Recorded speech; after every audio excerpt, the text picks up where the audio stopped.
Israel और Hezbollah के बीच लड़ाई की आशंका काफ़ी बढ़ गई है। हिजबुल्लाह का इजराइल पर जो हमला हुआ है उसके बाद से तनाव काफ़ी बढ़ा है।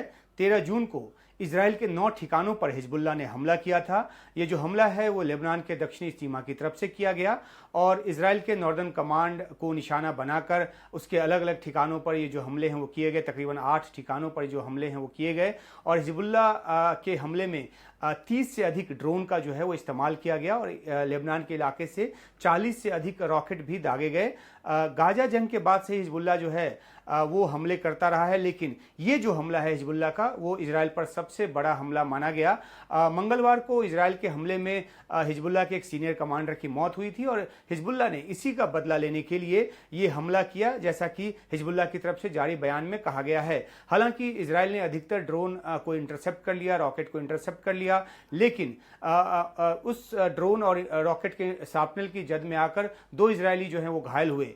गाजा जंग की शुरुआत से हिजबुल्लाह जो है वो लगातार इजराइल पर हमले कर रहा है। हमलों में इजराइल के 21 सैनिकों की मौत हो चुकी है। इजराइल की जवाबी कार्रवाई में 330 से अधिक हिजबुल्लाह के लड़ाकों की भी मौत हुई है। हिजबुल्लाह को ईरान से समर्थन मिलता रहा है और मदद भी मिलती रही है और जो हिजबुल्लाह है वो हमास के समर्थन में खड़ा है। बढ़े तनाव के बीच इजराइल हिजबुल्लाह जंग का जो सीधा खतरा है वो बढ़ गया है।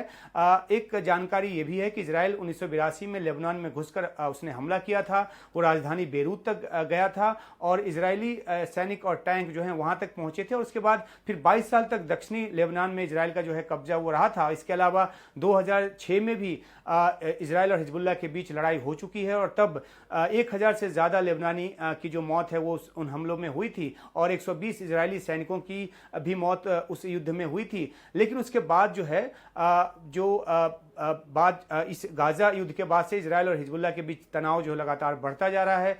हमास जो है उसके समर्थन में हिजबुल्लाह खड़ा है और वो लगातार रॉकेट जो है वो दागता रहा है। इजराइल के पीएम नेतन्याहू हिजबुल्लाह को चेतावनी दे चुके हैं कि वो बड़े हमले के लिए तैयार रहे अगर वो इन हमलों से बाज नहीं आता है तो कुल मिलाकर जो एक हमास के लिए समर्थन है हिजबुल्लाह का, उसकी वजह से वो इजराइल पर हमले कर रहा है। इजराइल जवाबी कार्रवाई कर रहा है और उसके बाद हिजबुल्लाह की तरफ से ये जो चेन है, जो सिलसिला है वो लगातार चल रहा है। लेकिन इस बड़े हमले के बाद इजराइल की तरफ से भी इस बात की तैयारी है कि वो हिजबुल्लाह को मुंहतोड़ जवाब दे और इस तरह से उसके सैन्य जो ताकत है उसको तोड़े कि वो इजराइल पर बड़े हमले करने की ताकत न रखे। तो इसलिए आशंका जताई जा रही है कि हिजबुल्लाह और इजराइल के बीच एक फुल फ्लेज्ड वॉर जो है वो हो सकता है, जिस तरह से अभी हमास और इजराइल के बीच चल रहा है। और अगर हिजबुल्लाह जो है वो अपने उसके पास जो लाखों रॉकेट है, बड़ा असलहा है उसके पास, सोवियत इराक का कुछ जो हथियार है वो भी है और इन सब चीज़ों से वो लड़ रहा है,